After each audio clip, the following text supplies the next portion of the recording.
Bismillahirrahmanirrahim. Assalamualaikum warahmatullahi wabarakatuh. Alhamdulillahi rabbil alamin. Wassalatu wassalamu ala rasulillahil karim Sayyidina Muhammadinil amin wa ala alihi wa sahbihi wa dhurriyyatihi wa ummatihi ila yaumiddin. Saudara-saudariku dimanapun Anda berada, semoga Allah subhanahu wa ta'ala senantiasa menyehatkan, meridhai kita, dan khususnya menerima ibadah siam yang telah kita tunaikan sampai dengan detik ini, baik qiyam kita, salat yang kita tunaikan dan kita namai dengan tarawih itu, ibadah puasa kita dari fajar sampai dengan maghrib, interaksi dengan Al-Quran, ibadah harta kita berupa infak, zakat atau yang lainnya, dan seluruh akumulasi amal soleh kita. Semoga semua itu diikhlaskan dan diterima oleh Allah Subhanahu wa ta'ala dengan penerimaan terbaik. Saudara-saudariku, Jumat bukan hari biasa. Jumat Sayyidul Ayyam, penghulu, pemimpin dari semua hari. Di Jumat itu, kakek moyang kita, Nabi Adam alaihissalam, diciptakan oleh Allah Subhanahu wa ta'ala. Di Jumat itu dimulailah tugas mulia beliau menjadi khalifah di muka bumi. Di Jumat itu beliau pula berpulang pada Allah Subhanahu wa ta'ala dan meninggalkan kita, melahirkan anak keturunan sampai ke era kita saat ini sebagai anak cucu Nabi Adam alaihissalam. Jumat menariknya ada keterkaitan pula dengan Ramadan.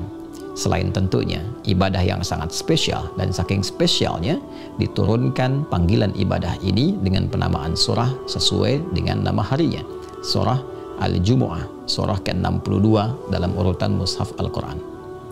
Ramadan terkait dengan Jumat diinformasikan dalam hadis Nabi SAW yang kelak kemudian dikutip oleh Al-Imam Muslim dalam kitab beliau Sahih Muslim. Di topik yang kedua, Kitabut Taharah, subtopik yang kelima, nomor hadis 233. Ada yang menarik dalam hadis ini kalau kita bacakan. Agak baik kita mulai dengan membacakan sanadnya dulu untuk menunjukkan transmisi riwayat yang tersambung dari Imam Muslim yang akan kita bacakan dan dihadirkan kepada kita saat ini sampai ke Nabi SAW. Dan berkahnya inilah yang menunjukkan kepada kita akan ketatnya kualifikasi informasi dalam agama Islam. Tidak setiap informasi yang sampai kepada kita, apalagi terkait dengan konteks ibadah, konteks bimbingan dalam menunaikan syariat Islam, baik dalam bab akidah, ibadah, muamalah, ataupun akhlak. Semua itu ada transmisi riwayatnya, dan semuanya diseleksi dengan pola seleksi yang sangat ketat sehingga otentisitasnya dan validitasnya terjaga sampai setiap pergantian generasi. Qala al-Imam Muslim wa haddatsani Abu Tahir wa Harun bin Sa'id al-Aili qala akhbarana Ibnu Wahab an Abi Sakhr anna Umar bin Ishaq maula Zaidah haddatsahu an abihi an Abi Hurairah radhiyallahu taala anhu. Tadi disebutkan transmisi riwayat sampai ke Imam Muslim, dan puncak penyambung riwayatnya kepada Nabi sallallahu alaihi wasallam adalah sahabat Abu Hurairah, yaitu Abdurrahman bin Sakhr radhiyallahu taala anhu. Qala, beliau menyampaikan, anna Rasulullah sallallahu alaihi wasallam kana yaqul, adalah Rasulullah sallallahu alaihi wasallam pernah menegaskan. Apa sabda penegasan beliau? As-salawatul khamsu wal jumu'atu ilal jumu'ati wa ramadhanu ila ramadhana mukaffiratun ma bainahunna idza ijtanabal kaba'ira. As-salawatul khamsu, salat yang 5 waktu itu, dari salat ke satu ke yang lainnya. Nanti ditemukan di riwayat lain, as-salawatu ila salawat, salat satu ke salat yang lainnya. Yang dimaksud salat ini spesifik menunjuk pada salat yang fardu, salat wajib yang 5 waktu yang diminta dalam Al-Quran, surah kedua Al-Baqarah ayat 238, untuk kita jaga itu. Hafidhu ala salawati was salatil wusta wa qumu lillahi qanitin. Jagalah oleh kalian salat-salat yang pokok itu, yang 5 waktu, khususnya sholat pertengahan. Banyak tafsir menyebutkan spesifik sholat asar. Dan tunaikanlah sholat 5 waktu itu dengan khusyuk pada Allah Subhanahu wa Ta'ala. Ternyata di antara faidahnya, di antara manfaat dan keistimewaannya, sholat 5 waktu itu bukan hanya melahirkan pahala, bukan hanya berdampak pada kehidupan kita, dari mulai doa cepat dikabulkan, merubah perilaku menjadi baik, menghadirkan ketenangan. Bukan hanya itu, kata Nabi, itu berpeluang mukaffiratun, bisa menjadi penghapus, penggugur, penutup dosa-dosa yang ditunaikan, sepanjang itu bukan dosa besar, sepanjang muslim dimaksud konsisten menjauhi dosa-dosa besar, terutama 7 dosa besar utama yang pernah kita jelaskan di pertemuan-pertemuan sebelumnya.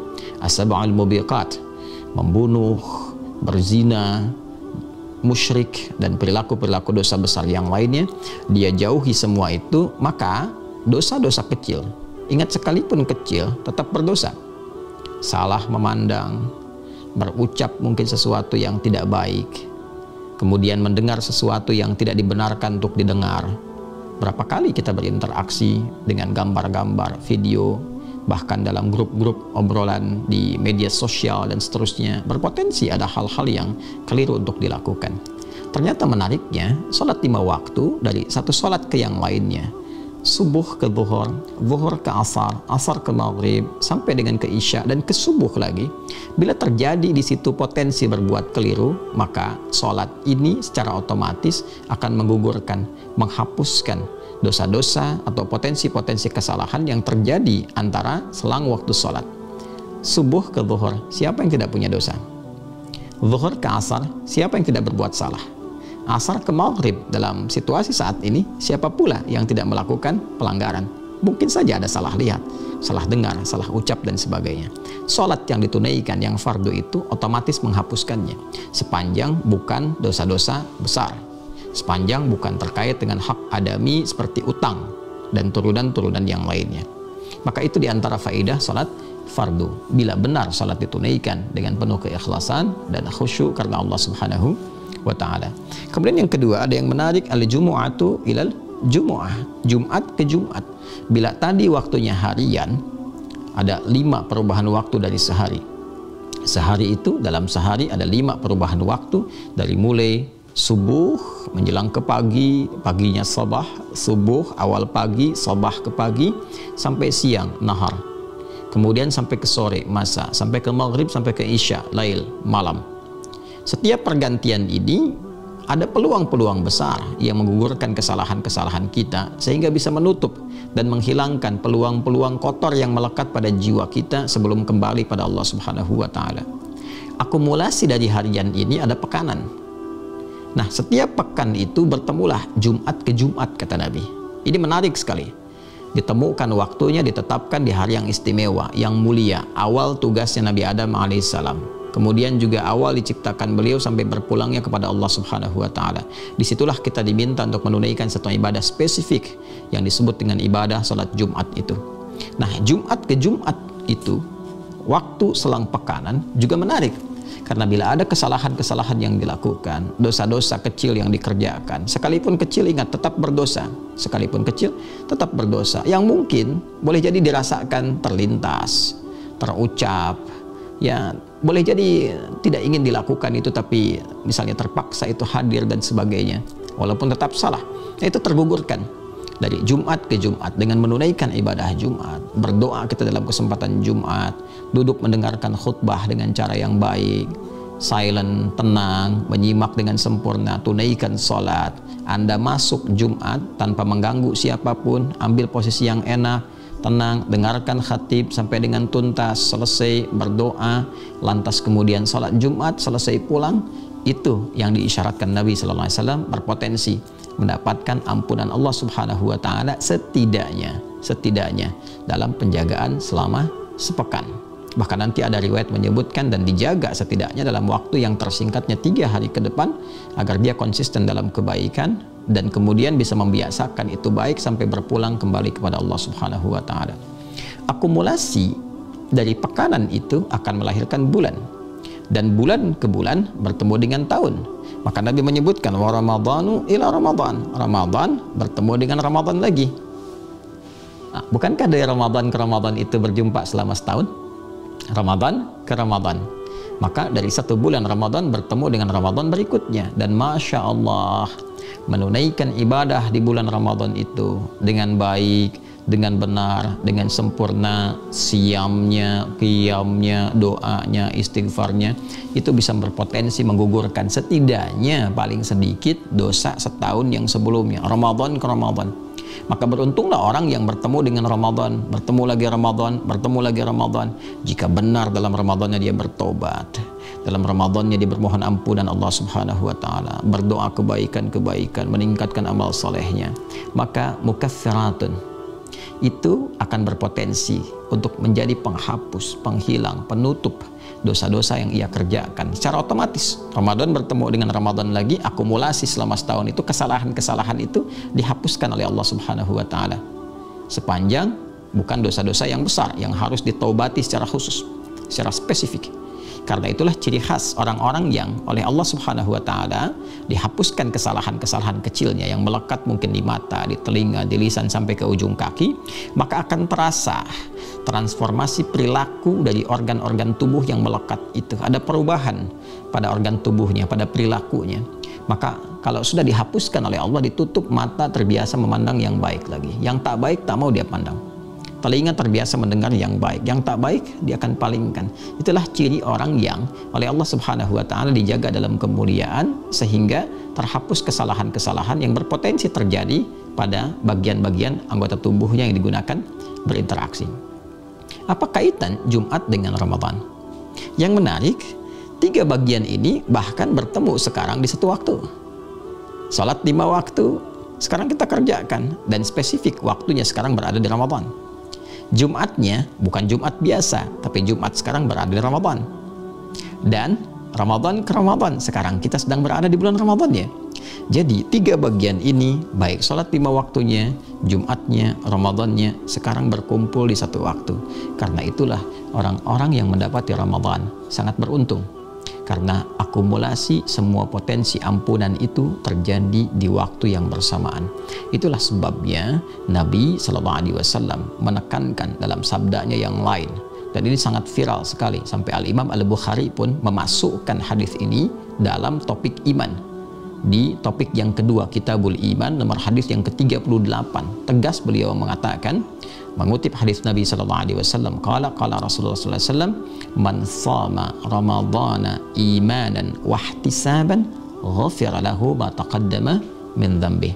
Siapa yang mampu menunaikan puasa Ramadan itu dengan penuh keimanan, keyakinan akan rahmat Allah Subhanahu wa Ta'ala, membenarkan perintah Allah, ditunaikan dengan ikhlas, berharap kemuliaan pahala dari Allah, mengoreksi dirinya, ghafira lahu ma taqaddama min dhanbih, maka berpotensi mendapatkan akumulasi ampunan dari semua dosa-dosa yang pernah dikerjakan sebelumnya. Tergabung semua di Ramadan ini.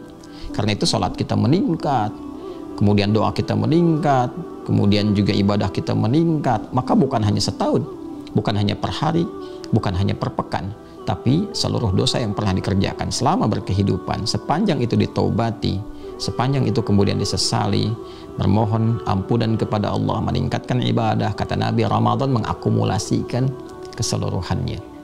Bahkan man qama ramadhana imanan wahtisaban ghufira lahu ma taqaddama min dhanbi. Bukan hanya fardunya.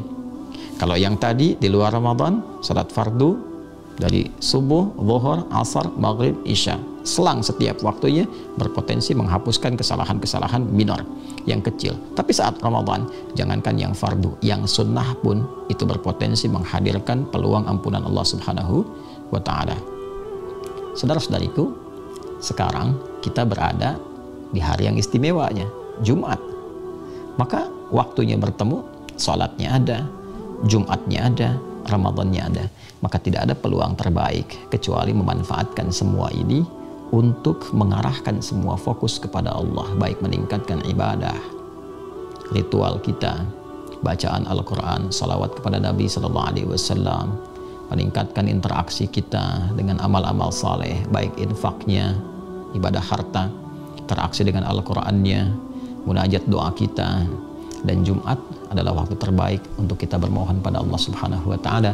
Bahkan di hadis lain Nabi sallallahu alaihi wasallam pernah menegaskan, "Inna lillahi sa'atan."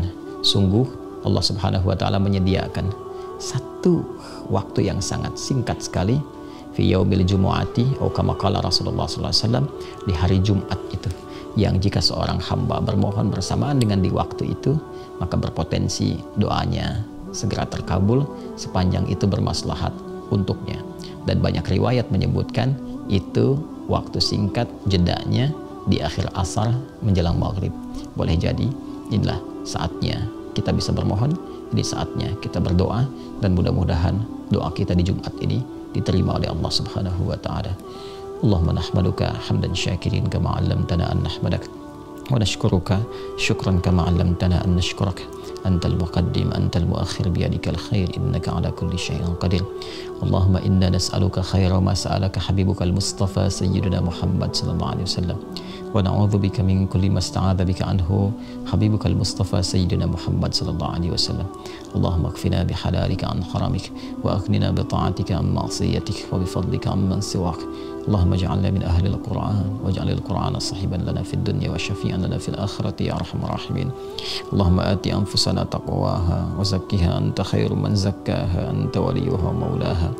Allahumma rabbana atina fid dunya hasanah wa fil akhirati hasanah wa qina adzaban nar. Taqabbal minna siyamana wa qiyamana wa ruku'ana wa sujudana wa takhashshu'ana wa ta'abbudana wa tammim taqsirana ya Allah ya arhamar rahimin.